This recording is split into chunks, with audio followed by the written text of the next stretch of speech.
konsumsi masyarakat terhadap ikan patin dan bandeng masih rendah. Polisi soroti anggaran MTQ Kalimantan Selatan 2025. Hari ini 5 Agustus 2025 TVRI Kalimantan Selatan genap berusia 40 tahun.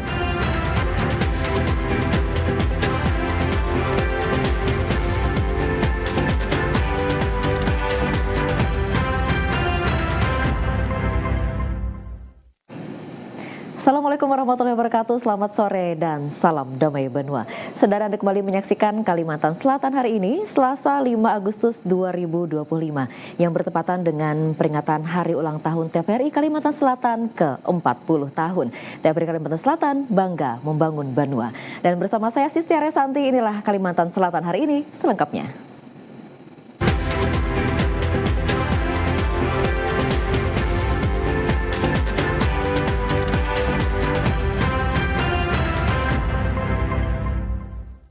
Mengawali Kalimantan Selatan hari ini, pemirsa, ikan bandeng dan patin merupakan komoditas terbesar di Kalimantan Selatan yang memiliki jumlah tingkat produksi yang kian meningkat, namun tidak diikuti dengan jumlah konsumsi dari masyarakat.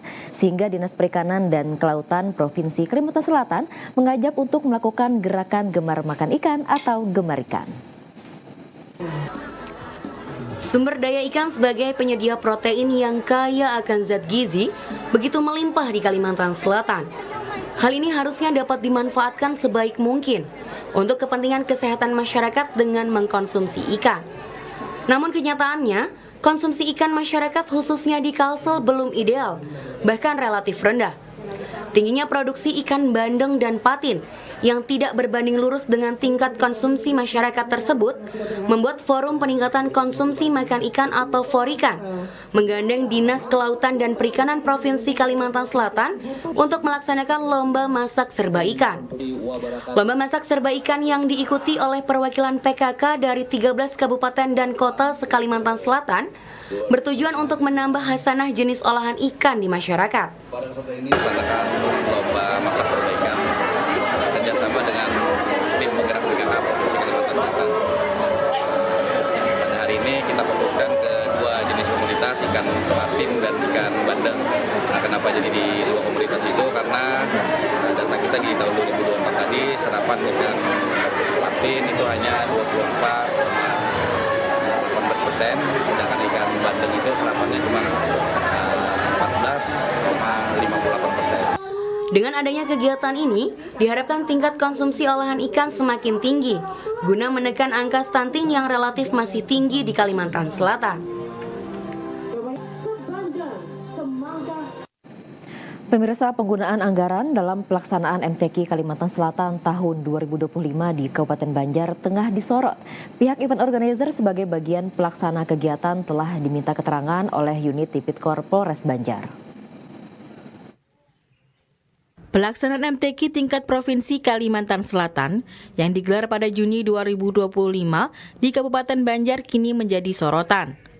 Pemeriksaan dilakukan menyusul dugaan adanya kejanggalan dalam pengelolaan anggaran kegiatan.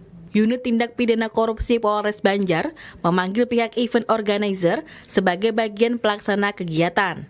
Pemeriksaan berlangsung selama beberapa jam di ruangan unit Tipikor dengan agenda klarifikasi pelaksanaan acara. Usai pemeriksaan, pihak marketing dari event organizer menyampaikan pemanggilan ini bersifat umum dan tidak hanya menyoroti persoalan anggaran. Formalitas saja. Formalitas supaya gimana Mas? Ya, pemeriksaan formalitas saja. Mengenai anggaran MTQ Mas? Mengenai keseluruhan ya? Iya, anggaran. Berapa kemarin anggarannya PIO Mas? 7,4 sekian. 7,4 miliar. Ya. Itu terserap semua lah Bang? Kemarin. Oh iya. Pelaksanaan MTQ Kalsel tahun 2025 menggunakan dana hibah dari APBD Kabupaten Banjar sebesar 15 miliar rupiah. Dari total anggaran, 7 miliar rupiah lebih dikelola event organizer dan sisanya ditangani langsung panitia pelaksana. Pemirsa, hari ini 5 Agustus 2025, TVRI Kalimantan Selatan menapaki usia 40 tahun. Momentum ini menjadi refleksi bersama untuk meningkatkan kolaborasi demi kemajuan bangsa. Hari ini sudah 40 tahun lamanya TVRI Kalimantan Selatan menemani masyarakat, utamanya di Kalimantan Selatan. Sebuah perjalanan panjang telah dilalui dengan beragam dinamika. Tak selalu mudah, namun semangat berkarya menjadi bekal utama untuk mendekat kepada pemirsa. TVRI Kalsel sadar bahwa menghadirkan informasi yang berimbang bukanlah perkara mudah, apalagi jika dihadirkan di layar televisi. Semangat netralitas ini tidak terlepas dari keinginan kami untuk menjaga marwah lembaga penyiaran publik Republik Indonesia. 4 dekade bukanlah cerita singkat. Di tengah arus informasi yang semakin berkembang, TVRI Kalsel tetap setia menyajikan tayangan penuh makna dan bermanfaat. Melalui tayangan seperti Kalimantan Selatan hari ini, Benua Bicara, Ini Borneo, Hidup Sehat, Cerdas Ceria, Bakunjangan, dan lainnya, TVRI Kalsel berkomitmen untuk tetap menjadi media pemersatu bangsa. Hari ini adalah momentum yang tepat bagi kami untuk merenungkan apa yang telah kami berikan, maupun yang belum kami lakukan sebagai pelayan informasi rakyat Indonesia. Perjalanan memang masih belum berakhir, tapi apapun kendalanya, kami akan terus mengibarkan semangat pengabdian untuk TVRI Kalimantan Selatan. Selamat ulang tahun TVRI Kalimantan Selatan, bangga membangun Banua. Banjarbaru tetapkan status siaga karhutla. Informasi selengkapnya akan kami hadirkan, selesai jeda tetaplah bersama kami.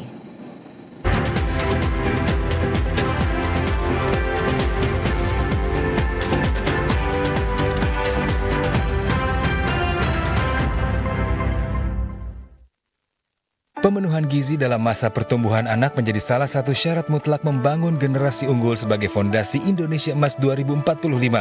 Program makan bergizi gratis yang digagas Presiden Prabowo Subianto merupakan langkah konkret pemerintah untuk mendongkrak kualitas sumber daya manusia menuju Indonesia Emas 2045.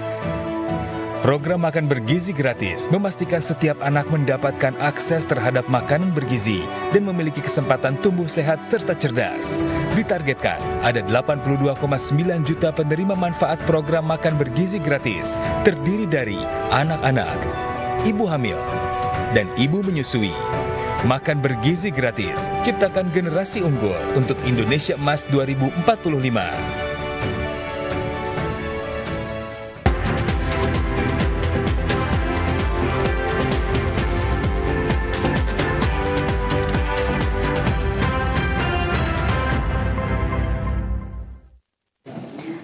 Pemirsa, 43 titik kebakaran hutan dan lahan dengan luasan terbakar 118,2 hektar. Kota Banjarbaru nyatakan siaga karhutla. Seluruh personil dan perlengkapan dipastikan siap menghadapi musibah karhutla.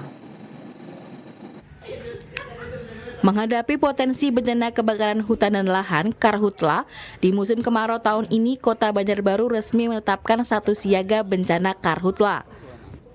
Keputusan ini diambil setelah data menunjukkan adanya 43 titik kebakaran dengan total luasan lahan terbakar mencapai 118,2 hektar. Sebagian besar lahan yang terbakar adalah lahan gambut yang sangat rentan saat musim kemarau. Kondisi ini membuat pihak berwenang di Banjarbaru tidak main-main. Seluruh personil dan perlengkapan dari berbagai instansi terkait telah disiagakan. Kalak BPBD Banjarbaru, Zaini mengatakan, sampai saat ini sudah ada 118,2 hektar lahan terbakar.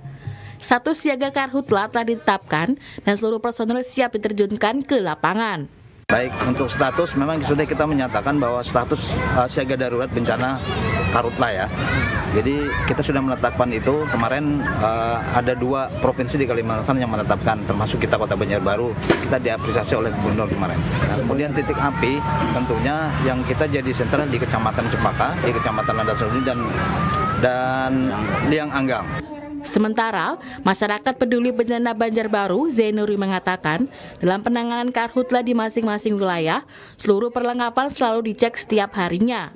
Alhamdulillah kami MPB Banjarbaru sudah ada beberapa persiapan, terutama artinya mempersiapkan cek alat, kemudian patroli karhutla sudah kami lakukan. Sampai saat ini ada daerah rawan? Kalau daerah rawan ada, cuman untuk beberapa hari ini ada hujan nih, tertolong oleh hujan. Selain itu, di lapangan Murjani Banjarbaru juga dilakukan pengecekan terhadap personil gabungan serta perlengkapan penanggulangan karhutla di kota Banjarbaru. Masyarakat juga dihimbau untuk berperan aktif dengan tidak melakukan aktivitas yang dapat memicu kebakaran, seperti membakar sampah atau membuang puntung rokok sembarangan. Jika melihat ada titik api, warga diharapkan segera melapor ke pihak berwenang agar api bisa segera ditangani sebelum meluas. Meski diguyur hujan, lahan gambut Banjarbaru tetap rentan terbakar. Masyarakat diminta berkolaborasi, saling menjaga lingkungan guna terhindar dari dampak kebakaran lahan.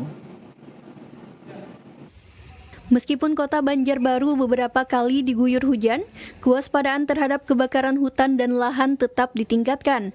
Lahan gambut yang mendominasi wilayah ini dinilai masih sangat rentan terbakar. Hujan yang turun dengan intensitas ringan dan dalam durasi yang singkat ternyata tidak cukup membasahi lapisan gambut di bagian bawah. Akibatnya, kondisi kering di dalam tanah masih menjadi ancaman serius terjadinya karhutla. Personil Manggala Agni, Hadi Saputra mengatakan, dari hasil patroli dan pengawasan serta penanganan karhutla, sejumlah wilayah masih sangat rawan terjadi karhutla terutama di daerah Ring 1 Bandara. Dan mungkin untuk kondisi lahan di Banjarbaru pada beberapa hari ini ada diguyur hujan, namun tetap diwaspadai karena lahan untuk di wilayah gambut tetap kering dan berpotensi terjadi karhutla. Beberapa wilayah rawan di Banjarbaru. Kalau untuk wilayah rawan, untuk lahan yang mineral itu terdapat di daerah Kelurahan Cempaka yang biasanya terdapat api-api di permukaan, dan untuk di wilayah Ring 1 Bandara itu wilayah gambut termasuk juga wilayah rawan, dan juga di Landasan Ulin Timur, Landasan Ulin Tengah, dan juga Landasan Ulin Selatan. Manggala Agni mengimbau masyarakat untuk tetap waspada karena karhutla bisa terjadi kapan saja dan dampaknya sangat merugikan. Pihak Manggala Agni juga mengingatkan bahwa karhutla di lahan gambut bisa menimbulkan kabut asap yang mengganggu kesehatan dan aktivitas warga. Oleh karena itu, kolaborasi antara pemerintah, petugas, dan masyarakat sangat penting untuk mencegah terjadinya karhutla. Pemirsa, berikut perakiraan cuaca esok hari Rabu 6 Agustus 2025. Informasi akan disampaikan Prakirawan Uli Mahanani dari Stasiun Meteorologi Syamsuddinur Banjarmasin. Halo Sobat Cuaca, jumpa lagi bersama saya Uli Mahanani dalam tayangan update perakiraan cuaca wilayah Kalimantan Selatan yang berlaku Rabu 6 Agustus 2025. Berikut informasinya. Sobat Cuaca, berdasarkan perakiraan dinamika atmosfer, esok hari terdapat adanya bibit siklon tropis 90S di Samudra Hindia Barat Daya Sumatera dan bibit 96W di Samudra Timur Filipina. Daerah belokan angin atau silina lain memanjang di sepanjang Kalimantan bagian tengah, Sulawesi bagian utara, Maluku hingga Papua bagian barat yang mendukung pertemuan awan di sekitar wilayah tersebut. Untuk wilayah Kalimantan Selatan, kondisi angin pada lapisan 3000 feet diperkirakan dominan bertiup dari arah tenggara dengan kecepatan 10 hingga 19 knot. Secara umum untuk esok hari wilayah Kalimantan Selatan, angin bertiup dari arah utara hingga tenggara dengan kecepatan 5 hingga 17 km per jam. Sementara itu untuk saudara diperkirakan antara 21 hingga 32 derajat Celcius dan nilai kelembapan udara berkisar antara 55 hingga 99%. Pada esok pagi hari cuaca cerah berawan di seluruh wilayah Kalimantan Selatan. Untuk siang hingga sore hari secara umum cerah berawan, terkecuali di wilayah Kota Baru, cuaca diperkirakan akan hujan ringan.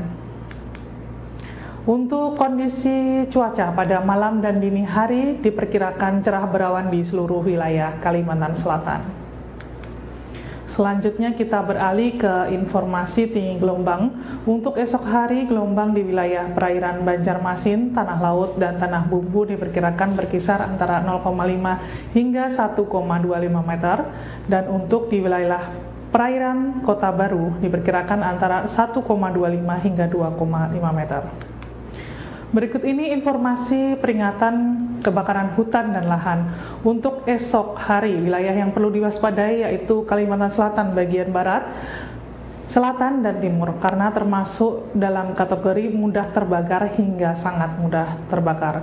Untuk itu kami menghimbau masyarakat agar tidak membuang potong rokok dan membakar sampah secara sembarangan, menghindari praktek pembukaan lahan dengan cara dibakar, serta senantiasa berhati-hati terhadap potensi kebakaran hutan lahan yang dapat menyebabkan kabut asap. Demikian update perakiraan cuaca Kalimantan Selatan yang dapat kami sampaikan. Untuk informasi lebih lengkap, Sobat dapat mengakses aplikasi Info BMKG atau juga bisa melalui Instagram kami di Cuaca Kalsel. Nantikan terus update cuaca dari kami, semoga bermanfaat. Terima kasih dan sampai jumpa. Pemirsa, setelah jeda akan kita ikuti informasi mengenai kampanye makan ikan untuk cegah stunting. Tetaplah bersama kami.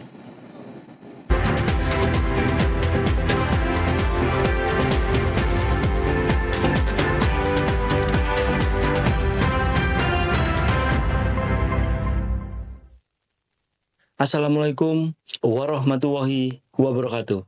Salam sejahtera untuk kita semua. Salam hangat untuk seluruh jajaran pimpinan, kru, dan penonton setia Televisi Republik Indonesia di seluruh pelosok Indonesia. Hari ini saya menyampaikan selamat dan apresiasi yang setinggi-tingginya kepada Televisi Republik Indonesia yang genap berusia 63 tahun, dan Televisi Republik Indonesia Stasiun Kalimantan Selatan yang menginjak usia ke-40. Televisi Republik Indonesia bukan sekedar saluran televisi. Televisi Republik Indonesia adalah penjaga nurani publik, penyampai edukasi dan inspirasi, serta pemersatu bangsa yang telah hadir jauh sebelum era digital. Terkhusus bagi masyarakat Kalimantan Selatan, Televisi Republik Indonesia Kalimantan Selatan telah menjadi bagian dari denyut kehidupan Banua, menyuarakan kearifan lokal, mengangkat budaya, dan menyambungkan masyarakat dengan semangat kebangsaan.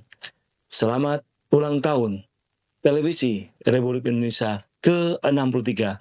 Selamat ulang tahun Televisi Republik Indonesia Kalimantan Selatan ke-40. Bangga membangun Banua. Assalamualaikum warahmatullahi wabarakatuh.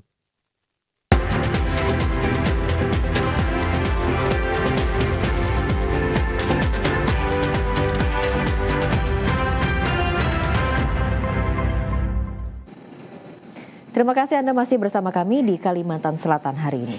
Pemirsa, Sekretaris Daerah Provinsi Kalimantan Selatan Muhammad Syarifuddin mengajak orang tua untuk memberikan protein dari ikan dalam mencegah stunting dan perbaikan gizi. Hal ini melihat besarnya potensi ikan patin dan bandeng di Kalimantan Selatan serta kasus stunting yang masih tinggi. Berdasarkan data survei status gizi atau SSG prevalensi nasional, stunting berada di angka 19% tahun 2024 dan ditargetkan turun di angka 18% pada 2025. Sementara dalam data, kasus stunting di Kalimantan Selatan masih berada pada angka 22% pada tahun 2024. Melihat data stunting ini, maka menurut Sekretaris Daerah Kalimantan Selatan Muhammad Syarifuddin, saat lomba kreasi makan menu ikan di Banjarbaru, perlu upaya serius dalam peningkatan gizi. Apalagi Kalimantan Selatan merupakan daerah yang kaya dengan protein ikan. Melimpahnya produksi ikan patin dan bandeng menurut Sekda harus bisa disinergikan dengan kampanye gemar makan ikan dalam rangka perbaikan gizi khususnya anak selain kebutuhan ibu saat mengandung. Jadi harapan kita masyarakat lebih banyak lagi makan, mengkonsumsi ikan-ikan, apalagi kita untuk konsumsi ikan ini lebih tinggi di tingkat nasional. Dibandingkan nasional kita sudah 65,72% per kapita setahunnya. Sedangkan nasional itu masih 58. Nah itulah harapan kita, masyarakat ini lebih banyak lagi mengkonsumsi karena apa? Ini akan memberikan protein yang cukup tinggi dan juga untuk kecerdasan bagi yang konsumsi. Ini salah satu. Ya, pasti dengan banyak makan ikan itu kan proteinnya kan bukan main tuh. Nah ini berdampak pada kecerdasan bagi anak kita. Kampanye gemar makan ikan ini menurut Sekda harus terus dilakukan agar kesadaran orang tua dalam memberikan menu olahan ikan juga lebih baik. Sehingga semakin tinggi konsumsi ikan diharapkan juga meningkatkan status gizi anak. Bupati Tanah Bumbu Andi Rudi Latif membuka rapat koordinasi tim percepatan penurunan stunting TPPS di salah satu hotel di Batu Licin. Turut dilibatkan unsur Forkopimda, sejumlah korporasi, Yayasan Rumah Pena, serta jajaran SKPD dan camat se-Kabupaten Tanah Bumbu. Bupati menyebutkan, isu stunting telah menjadi tantangan serius bagi pembangunan sumber daya manusia di bumi bersujud.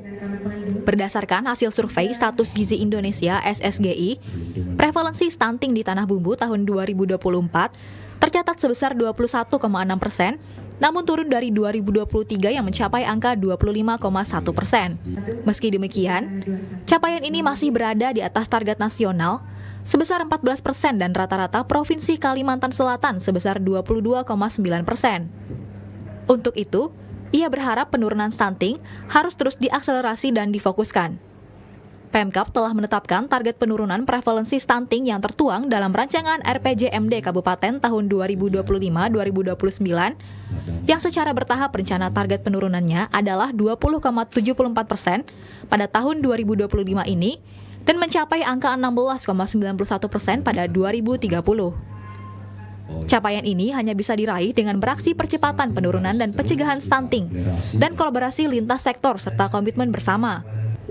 Ia pun mengajak seluruh stakeholder untuk berperan, tak terkecuali pihak perusahaan. Perusahaan yang ada di Kabupaten Tanah Bumbu agar ikut berperan aktif di dalam penanganan stunting ini.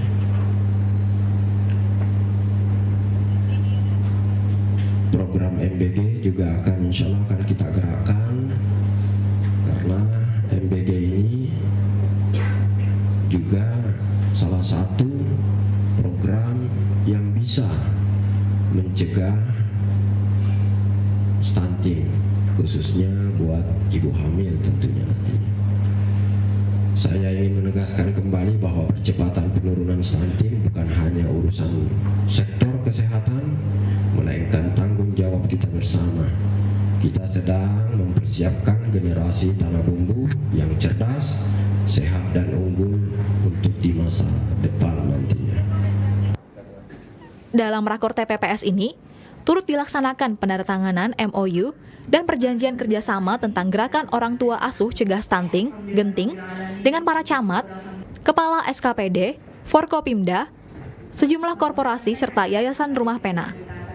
Rakor dihadiri dari berbagai instansi, institusi, swasta, dan elemen masyarakat. Hakim, TVRI Kalimantan Selatan. Salah satu bantuan sosial dari Anggaran Pendapatan Nasional (APBN) yang disalurkan melalui Dinas Sosial Kabupaten Hulu Sungai Selatan telah memasuki tahap 2. Agar bantuan sosial tepat sasaran, Dinas Sosial rutin mengupdate data para KPM melalui para potensi sosial di lapangan. Tahun 2024 sampai tahap 4, penyaluran bansos APBN yang disalurkan Dinas Sosial Hulu Sungai Selatan untuk program Keluarga Harapan atau PKH penerima manfaat telah menyasar 7.837 keluarga penerima manfaat atau KPM. Sedangkan untuk bantuan pangan non-tunai atau BPNT, pada tahap 4 tahun 2024 juga telah disalurkan kepada 13.588 KPM. Tahun 2025 pada tahap 1 untuk program PKH telah disalurkan sebanyak 7.666 KPM dan tahap 2 sebanyak 6.172 KPM, sedangkan program BPNT yang baru berjalan satu tahap telah menyasar 12.670 KPM. Menurut Kepala Dinas Sosial Hulu Sungai Selatan Nordiansyah, penerima 2 program dari dana APBN yakni PKH dan BPNT telah mengalami penurunan dan para KPM telah sesuai dengan data Tunggal Sosial Ekonomi Nasional atau DTCN. Transaksi keuangan itu, cuma untuk kita sampai saat ini belum ada datanya yang istilahnya penyebab dari IHSS ini yang terindikasi judi online, karena di sistemnya di bantuan itu belum ada kita terima, termasuk juga belum ada yang resmi lagi, surat resmi dari Kementerian Sosial ke daerah-daerah terkait dengan nama-nama penerima bantuan sosial yang terindikasi kena judi online ini. Di antara upaya yang dilakukan pihak dinas sosial agar bantuan sosial tepat sasaran ialah rutin mengupdate data para KPM melalui para potensi sosial di lapangan serta melaksanakan bimbingan sosial kepada para KPM. Iwan Sanusi, TVRI, Kalimantan Selatan. Pemutihan pajak kendaraan Samsat Batu Licin diserbu pemilik kendaraan. Informasi selengkapnya akan kami hadirkan seusai jeda, kami akan kembali.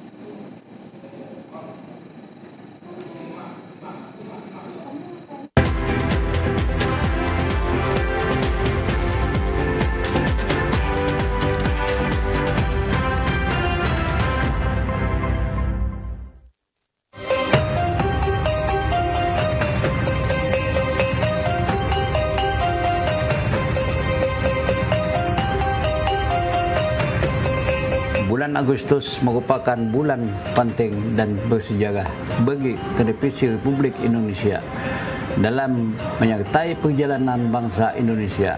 Tahun ini TVRI Nasional berusia 63 tahun dan TVRI Kalimantan Selatan berusia 40 tahun. Sebuah rentang usia yang sangat matang dengan segala dinamika yang dilalui untuk terus berkontribusi dalam mengawal NKRI merawat persatuan dan kesatuan bangsa. Saya Dr. Haji Supian HK SHMH, Ketua DPRD Provinsi Kalimantan Selatan, atas nama pimpinan dan anggota mengucapkan selamat ulang tahun LPP TVRI. Teruslah menghabarkan dan memberi harapan bahwa negara selalu hadir untuk semua anak bangsa. Lanjutkan masa depan generasi muda penerus kita. Wabillahi taufiq wa hidayah. Wassalamualaikum warahmatullahi wabarakatuh.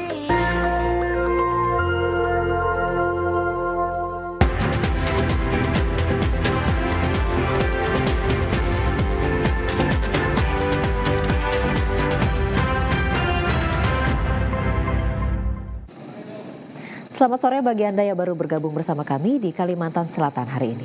Pemirsa, kunjungan di kantor unit pelaksana pendapatan daerah UPTD Samsat Batu Licin, Kabupaten Tanah Bumbu mengalami peningkatan dibanding hari-hari sebelumnya, menyusul adanya kebijakan pemutihan pajak kendaraan dari pemerintah Provinsi Kalimantan Selatan. Seperti inilah suasana kantor UPTD Samsat Batu Licin beberapa hari terakhir sejak diberlakukannya kebijakan pembebasan seluruh tunggakan dan denda pajak kendaraan bermotor, baik itu roda 2 maupun roda 4. Kebijakan diberlakukan dari 4 Agustus 2025 hingga 31 Desember 2025. Kebanyakan dari mereka mengantri untuk membayar pajak kendaraan yang tertunggak hingga bertahun-tahun. Meski pajak mati bertahun-tahun, pemilik kendaraan cukup membayar pajak kendaraan 1 tahun berjalan. Kasih Pelayanan PKB dan BBNKB UPPD Samsat Batu Licin, Haryadi, mengakui mulai 4 Agustus 2025 ini banyak masyarakat yang datang untuk membayar pajak. Ada peningkatan para pembayar pajak sejak dimulainya program ini. 2 terakhir penunggak pajak terlama adalah sekitar 10 tahunan. Yang bersangkutan hanya membayar 1 tahun berjalan, tapi terkait ganti plat tetap dikenakan biaya normal seperti biasanya. Jadi terhitung kemarin ya tanggal 4 sampai hari ini dilaksanakan program pembebasan tunggakan dan denda pajak di seluruh samsat yang ada di Kalimantan Selatan. Alhamdulillah di Samsat Batu Licin ini ada terjadi peningkatan. Seperti kemarin kita lumayan banyak peningkatannya, sampai pelayanan kita sampai jam 2 lebih karena untuk mengakomodir pajak-pajak yang tertunggak dan juga melaksanakan program pembebasan pajak tersebut. Dan sampai hari ini ada pajak-pajak yang sudah 10 tahun, 8 tahun yang masuk, yang alhamdulillah artinya mereka bayar cuma 1 tahun aja, 1 tahun berjalan. Jadi yang setelahnya itu kita hapuskan semuanya. dan antusias masyarakat alhamdulillah baik sampai saat ini. Sementara para penerima manfaat program ini mengungkapkan sangat terbantu. Awalnya enggan bayar karena lamanya tunggakan dengan nominal denda yang cukup besar. Akhirnya merasa lega setelah hanya bayar 1 tahun berjalan saja. Hakim TVRI Kalimantan Selatan. Komisi 2 DPRD Provinsi Kalimantan Selatan kembali menggelar rapat bersama sejumlah mitra kerja dengan agenda pembahasan lanjutan kebijakan umum anggaran KUA dan prioritas plafon anggaran sementara KUA PPAS tahun anggaran 2026. Hal ini mengetahui sejauh mana kinerja dan kontribusi masing-masing BUMD terhadap pendapatan daerah serta permasalahan yang dihadapi dalam meningkatkan kesejahteraan masyarakat. Komisi 2 DPRD Provinsi Kalimantan Selatan kembali menggelar rapat bersama sejumlah mitra kerja. Agenda kali ini membahas lanjutan kebijakan umum anggaran, KUA, dan prioritas plafon anggaran sementara PPAS tahun anggaran 2026. Mitra kerja yang berhadir dalam rapat kali ini, 4 badan usaha milik negara BUMD, yakni Bangkalsel, PT Jamkrida, PT Bangun Banua, dan PT Ambapers yang dibagi dalam 2 sesi. Dalam pemaparannya, Bangkalsel menyampaikan perlu tambahan modal guna memperkuat posisi pemerintah Provinsi Kalimantan Selatan sebagai pemegang saham utama. Saat ini pemerintah Provinsi Kalimantan Selatan hanya memiliki 21% saham, sementara Kabupaten Balangan menjadi pemegang saham terbesar. Sementara itu, PT Jamkrida yang bergerak di bidang asuransi kredit juga dinilai memiliki potensi besar untuk mendukung pelaku usaha di daerah. Komisi 2 mendorong agar layanan Jamkrida tidak hanya menjangkau nasabah melalui Bangkalsel, tetapi juga bank-bank nasional yang beroperasi di wilayah Kalimantan Selatan. Pada sesi kedua, Komisi 2 menerima laporan dari PT Bangun Banua. Perusahaan ini dinilai belum optimal dalam menjalankan fungsi bisnisnya. Salah satunya disebabkan status badan hukumnya yang masih berbentuk perusahaan daerah Perusda, belum bertransformasi menjadi perseroda. PT Ambapers menunjukkan kinerja usaha yang cukup baik, khususnya dalam pengelolaan alur Barito yang telah diluruskan dengan panjang 15.000 meter. Lebar 100 meter, dan kedalaman tetap dijaga 5 LWS. Perbaikan ini diyakini akan meningkatkan potensi pendapatan dari alur tersebut. Namun demikian, saat ini Ambapers hanya bisa memungut 3 jenis komoditas, yakni batu bara, batu split, dan kayu. Pihak perusahaan mengusulkan agar dapat menambah jenis komoditas yang dipungut menjadi barang curah, barang cair, dan peti kemas. Apabila perluasan kegiatan disetujui, maka Ambapers berpeluang besar menjadi salah satu BUMD penyumbang dividen terbesar bagi daerah. RDP ini menjadi bagian penting dari proses evaluasi dan penguatan peran BUMD dalam mendukung pembangunan ekonomi dan peningkatan pendapatan asli daerah PAD Kalimantan Selatan. Komisi 1 DPRD Provinsi Kalimantan Selatan menggelar rapat dengar pendapat bersama sejumlah organisasi perangkat daerah yang menjadi mitra kerja. Rapat dengar pendapat ini menjadi bagian dari upaya pengawalan dan pematangan program kerja tahun anggaran 2026 agar benar-benar menyentuh kebutuhan masyarakat. Rapat dengar pendapat dihadiri perwakilan Badan Pengembangan Sumber Daya Manusia, Dinas Komunikasi dan Informatika, Satuan Polisi Pamong Praja, dan Pemadam Kebakaran, serta Badan Kepegawaian Daerah Provinsi Kalimantan Selatan. Masing-masing OPD memaparkan rencana program, kegiatan strategis, dan estimasi kebutuhan anggaran yang diperlukan. Sekretaris Komisi 1 DPRD Kalimantan Selatan Ilham Nur mengatakan, pihaknya telah mencatat berbagai catatan penting dari pemaparan OPD. Ada plus minus, seperti diantaranya kekurangan anggaran, untuk kemudian akan disampaikan dan dibahas di Badan Anggaran. Komisi 1 DPRD Kalimantan Selatan menekankan pentingnya menyusun anggaran yang tidak hanya sekedar administratif, tetapi berdampak langsung pada pelayanan publik. DPRD sebagai wakil rakyat berkomitmen mengawal alokasi anggaran agar berpihak pada kebutuhan masyarakat luas. Salah satu isu krusial yang menjadi perhatian Komisi 1 adalah terkait penyelesaian tenaga honorer di lingkup pemerintah Provinsi Kalimantan Selatan. Hari ini kembali Komisi 1 mengadakan RDP dengan mitranya. Hari ini kita memanggil Diskominfo, BKD, BPSDM, dan Satpol PP. Ini terkait dengan program kerja untuk tahun anggaran 2026. Nah, jadi itu disampaikan semuanya, ada plus minusnya, ada yang kekurangan, ada yang ingin tambahan, dan semua sudah kita catat dan nantinya akan kita sampaikan kepada Badan Anggaran, tetapi dibahas dalam Badan Anggaran. Ada yang menarik dari PKD tadi, mereka menyampaikan terkait tenaga honor di P3K, dan ini komisi mendukung benar agar alokasi anggaran untuk tenaga honor dan P3K ini untuk dimaksimalkan sehingga mereka bisa lebih cepat nantinya untuk bisa berkontribusi untuk Banua kita. Langkah Komisi 1 ini menjadi bukti nyata bahwa DPRD Kalimantan Selatan tidak tinggal diam, melainkan terus bekerja memastikan anggaran yang dibahas dan disahkan memiliki keberpihakan dan nilai manfaat yang tinggi bagi masyarakat Kalimantan Selatan. Informasi menarik lainnya akan kami hadirkan seusai jeda, tetaplah bersama kami.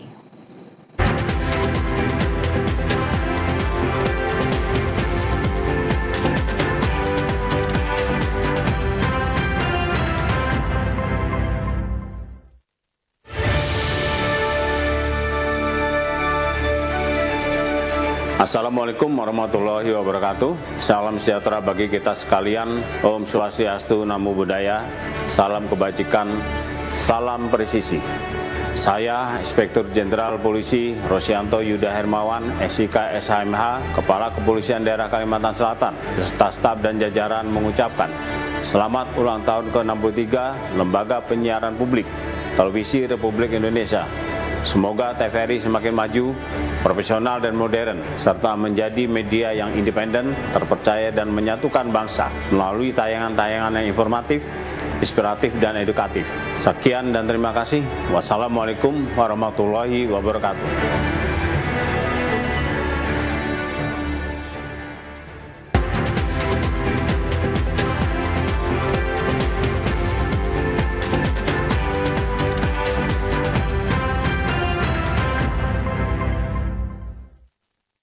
Pemirsa, kasus pembunuhan bermula dari praktik prostitusi online terjadi di Desa Sungai Sipai, Kecamatan Martapura, Kabupaten Banjar, akhir pekan lalu. 7 orang ditahan dan ditetapkan sebagai tersangka, sementara 1 pelaku lainnya masih buron. 7 tahanan Polres Banjar ini merupakan bagian dari 8 tersangka dalam kasus pembunuhan yang terjadi di Desa Sungai Sipai, Kecamatan Martapura akhir pekan tadi. Korban berinisial AS tewas usai mengalami tindak kekerasan yang dilakukan secara bersama-sama. Kasus ini bermula dari praktik prostitusi online yang melibatkan korban dan rekannya berinisial MN sebagai pemesan jasa. Dalam proses tawar-menawar layanan terjadi keributan antara MN dengan kelompok penyedia layanan. Keributan berujung pada aksi pengeroyokan terhadap korban oleh kelompok penyedia jasa yang juga merupakan tersangka dalam kasus ini. Di antara 8 pelaku ini, 7 sudah dilakukan penangkapan dan 1 DPO atas nama L. Adapun kejadian yang terjadi pada saat korban inisial MN membuka aplikasi WeChat. Kemudian terjadilah transaksi.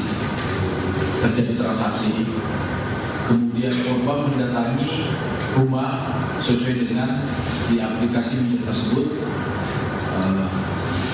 di Sungai Sipai. Dia minta pertemanan dulu. Habis itu chat. Aku terima. Terus nawar berapa? Nawar dia 2,5. 2,5. Dari? Dari aku kan orangnya 500. Terus sudah berapa lama melakukan aktivitas itu, WeChat itu? Dari SMP? Udah lama. Kepolisian masih memburu 1 tersangka lain yang belum diamankan, serta terus mendalami kemungkinan adanya keterlibatan pihak lain dalam jaringan prostitusi online ini. Kasus ini menjadi peringatan keras atas bahaya praktik ilegal yang kerap terjadi di balik layar media sosial. Polres Tapin lakukan pemusnahan narkotika jenis sabu-sabu senilai 762 juta rupiah. Sabu-sabu yang dimusnahkan merupakan hasil tangkapan Sat Narkoba Polres Tapin selama 2 bulan. Dengan disaksikan langsung oleh tersangka, sabu-sabu seberat 423 gram dimusnahkan oleh aparat kepolisian Polres Tapin dengan cara di blender. Sabu-sabu yang dimusnahkan senilai 762 juta rupiah dari tangan 3 orang tersangka. Proses pemusnahan sabu-sabu dilakukan oleh Kapolres Tapin, AKBP Weldy Rozika, Kepala Kejaksaan Negeri Tapin, perwakilan Pengadilan Negeri Rantau, dan perwakilan BNNK Hulu Sungai. Sabu-sabu yang dimusnahkan merupakan hasil tangkapan Sat Narkoba Polres Tapin selama 2 bulan yakni bulan Juni dan Juli. Kapolres Tapin AKBP Weldy Rozika mengatakan, pihak kepolisian Polres Tapin berkomitmen untuk memberantas peredaran narkotika di Kabupaten Tapin. Bahkan narkotika yang diamankan akan langsung dimusnahkan. Seluruh rekan-rekan wartawan, kami di sini dengan Pak Kajari dari pengadilan sama dari BNK telah melaksanakan pemusnahan barang bukti narkoba sesuai dengan data yang kita sampaikan tadi. Semoga ke depan dengan ada kegiatan-kegiatan ini kita mengimbau kepada masyarakat untuk dapat memberikan informasi sekecil apapun terkait dengan narkoba. Yang insya Allah nanti kita akan segera tindak lanjuti, baik itu terkait masalah pengguna atau pengedar. Dan kita juga setiap hari sekarang melaksanakan sosialisasi ke sekolah-sekolah dilakukan oleh Kasat Dimas dan dibantu oleh rekan-rekan dari Sat Narkoba, mengimbau untuk mengantisipasi agar peredaran narkoba di Kabupaten Tapin ini dapat dikurangi bahkan kita tiadakan. Setelah diblender, sabu-sabu dibuang ke toilet agar tidak bisa digunakan. Sedangkan para tersangka dikenakan pasal 114 ayat 2, nomor 35 tahun 2009 tentang narkotika dengan ancaman penjara maksimal 20 tahun. Pemirsa, berikut kita ikuti laporan informasi lalu lintas dari 13 kabupaten kota di Kalimantan Selatan. Kerjasama TVRI dengan Direktorat Lalu Lintas Polda Kalimantan Selatan. Laporan hari ini disampaikan Bribtu Wiwin Musdani Syifa dari Satlantas Polres Tanah Bumbu. Baik, terima kasih. Assalamualaikum warahmatullahi wabarakatuh. Selamat siang Sobat Polantas dan salam presisi. Dan saya Bribtu Wiwin, anggota Satuan Polantas. Pada hari ini Selasa tanggal 5 Agustus 2025. Saat ini saya berada di Jalan Raya Transmigrasi, Kecamatan Sipampat, Kabupaten Tanah Bumbu. Untuk situasi arus lalu lintas masih didominasi baik roda 2 maupun roda 4, terpantau ramai lancar, aman terkendali. Dan kami tambahkan juga berdasarkan aplikasi IRSMS, per minggu ini tidak ada kecelakaan lalu lintas di wilayah hukum Polres Tanah Bumbu. Untuk itu kami tetap mengimbau kepada seluruh pengguna jalan, baik roda 2 maupun roda 4 dan selebihnya, untuk selalu mematuhi peraturan dalam berlalu lintas. Utamakan keselamatan bukan kecepatan. Ingat keluarga menunggu di rumah. Demikian yang dapat kami laporkan, saya Bribtu Wiwin, Polantas Banua, presisi, modern, dekat, dan bersahabat. Pemirsa, informasi tadi menutup perjumpaan kita di Kalimantan Selatan hari ini. Akhirnya saya Sistia Resanti, mewakili seluruh kerabat kerja yang bertugas, mengucapkan terima kasih atas perhatian dan kebersamaan Anda. Selamat ulang tahun yang ke-40 TVRI Kalimantan Selatan, bangga membangun Banua. Wassalamualaikum warahmatullahi wabarakatuh, selamat sore dan salam damai.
Meratus sejak lama menjadi atap dan ubin bagi mereka, suku Dayak Meratus.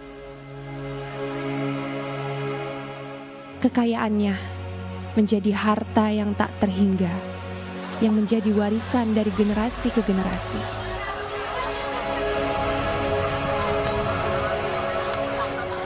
ritual yang tak lekang dilindas perjalanan masa.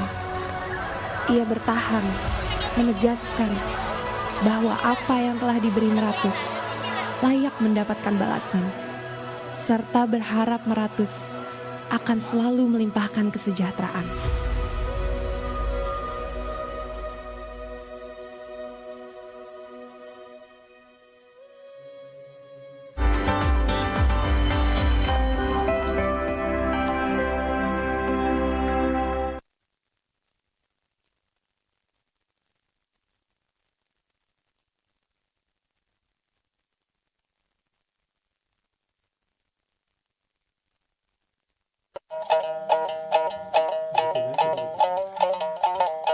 Selamat datang di Kalimantan Nan Kaya. Sebuah tanah idaman yang indah bagai permata Katulistiwa. Mari kita mengenal karya seni yang melambangkan keelokan. Beberapa batu yang ada sedikit sugestinya, pertama itu berlian untuk kesucian. Yang kedua itu batu akik untuk kesehatan. Yang ketiga jamrud kebijaksanaan. Yang empat batu safir itu kemakmuran. Rubi merah delima itu keagungan. Perhiasan yang tidak hanya memperindah penampilan, namun